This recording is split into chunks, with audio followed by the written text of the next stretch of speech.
am the Eggman. Master plan, I am the Eggman. 2020. If you ask many people, might say a lot of negative things. But I don't think that's necessarily the case. So what I'm going to do is I'm going to list off some positive silver linings that have happened. And I'll show you why that's not the case. I think one of the reasons why 2020 was like a better year than most is because people look out for each other more, I feel like a sense of community and unity. Like, because when bad things happen, I guess people find a common ground or like a common enemy, so to speak. So they put smaller issues aside. And another thing was like people who don't prepare for like certain emergencies, they had to learn to be prepared more often, because you had people like leading up to 2020 who, when you ask them about what if you lose your job, or what if you have an emergency and you don't have an emergency fund, and they always say like, oh, that's very unrealistic, it's not going to happen to me. And I feel like those people were reminded, so to speak, that everything doesn't necessarily go perfectly in real life. So I guess they might have learned to be more prepared, or they just learned that like not everything is perfect. And what else? Another thing is that the world got more sanitary. So one thing I particularly like, because I've been a germaphobe since middle school. I remember one time I didn't have a phone, so I used the school phone to call my mom. And I would always put hand sanitizer on the phone. This was back in 2014, I believe. Yeah, 2014, maybe 13. And the lady that was at the front desk, she asked me, "Are you a germaphobe?" And I said, "Yeah." And she said, "Oh, don't worry, I already cleaned the phone." But then I still cleaned it. It was so weird, because sometimes when I was in middle school, I would put hand sanitizer on my neck and my hair, and some of my classmates would call it out. But anyway, another thing that's good is that the world is innovating faster. So people start to see how online jobs are practical. For me, in my experience, it's always been like a small niche, because like I've been making money online since like 2016, when I was in high school. And it was never something that was widely accepted. It was always something weird. But now people are starting to realize, the technology is innovating faster. People are going virtual faster. So it's forcing the world to move faster than it's already been moving. And the world's already been moving fast, but now it's just been accelerated, which is kind of a good thing, I suppose. And yeah, with that innovation, people see how making money online is more practical. And now there's going to be more ways to make said money online, because more people have to go that route. And the people that didn't have online jobs are going to start creating them, right? And now people can work from more places, more geographical freedom, so to speak. Dude, there's somebody out there running in the rain. See, that's me, but today's not a run day. I run no matter what the weather is. One thing I noticed is that there's a lot of people saying they want life to go back to normal. My question to those people would be, what exactly is normal, right? Because before everything supposedly went bad, people were not taking care of their bodies. They weren't spending time with their family. They were going out and partying on the weekends. They weren't keeping in touch with family members, and they were distracting themselves with concerts and such, and never actually sat down and evaluated their lives. So if that's normal, then I would like to be anything but normal, right? I wouldn't necessarily consider that to be a good life, because when everything went down, everything shut down, they lost their sense of purpose. So what that probably tells me is that their whole life purpose, their whole livelihood was dependent upon whether they had a job or not. And once their job got removed, and once they also could not distract themselves with fun, mindless fun, they sort of lost their sense of self. They were sort of disillusioned. They couldn't really figure out who they were exactly without this job or this, because their identity was so attached to what they did for a living. So a lot of people stopped caring about their bodies. You know, they started gaining weight. They tried to continue to drown everything out with more fun, right? But then that didn't last long, right?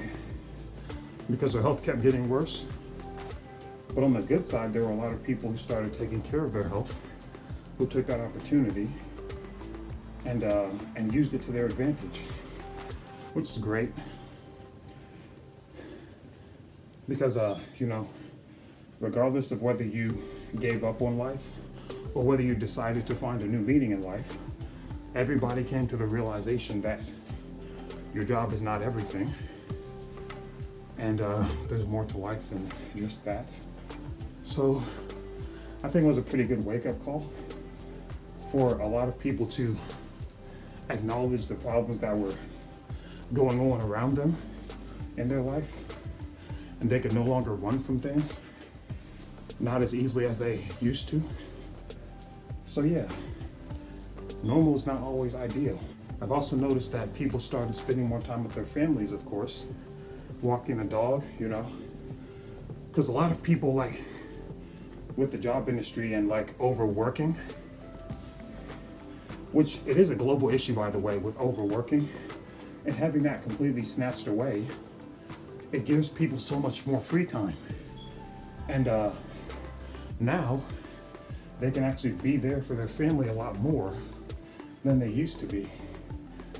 So they start to see importance not in material things, but in the immaterial, like the smaller things, spending time with family, around people you trust. You know, not just searching for a new high or something. So I think being brought to a new low and not being able to just ignore it, I think it's helped a lot of people in the long term. Like, everyone needs to be reminded at some point in life that it's not perfect. And, you know, challenge is definitely necessary. I think challenge makes people, you know, work harder. It makes people stick together, right? You know, I've seen people say that this is the worst year of their life, and it's a terrible year. But one thing people don't like to point out is the fact that people will remember this year. A lot of people will become successful, and they will cite this year as a start of their success because they might have been mediocre leading up to it. And once everything got snatched away, they said, hey, I need to work a lot harder to preserve my livelihood because now I understand how easily it can be taken away.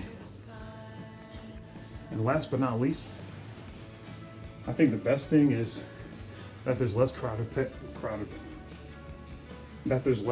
places, which is good for me because I've never been a fan of big crowds. It's never my thing. You know, there were many years ago, I think back in 2014 or 2015, I started watching videos about Japanese culture. And I saw that they were wearing medical masks, surgical masks, right? Because it's been a thing forever. And the list video was like, why do Japanese wear surgical masks? It's because they have a culture of sanitation and hygiene. And I was like, oh, cool. I'm a germaphobe and an anime fan, so this definitely appeals to me. So I actually got a mask like in 2019. So I felt like I was, you know, I felt like everybody was sort of jockeying my style, so to speak. But but yeah, no crowds is a good thing.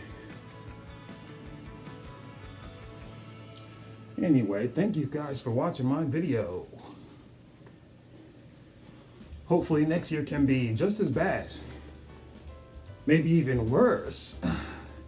Maybe it's just, I think 2020 was just a preview for the entire decade. I think if every year can be similar to 2020, we can have a lot of people who can either choose to sink lower than mediocrity or rise above mediocrity. It will become a lot more competitive, right? Everyone will become more serious. It's not just about, everyone will become more, how to say it? Like, more serious, I guess? They'll become more adamant about maintaining their livelihood, right? It's no longer just going to be about, oh, I'm going to get by. I'll have this job for a while. They're definitely not going to fire me. It's no longer going to be like wishful thinking. It's going to be more pragmatic, practical, and realistic thinking, which is super helpful. If you like the video, please hit the like button. If you dislike the video, please hit the dislike button. If you'd like to see more videos like this, please be sure to subscribe. Go ahead and do your thing. And a pew!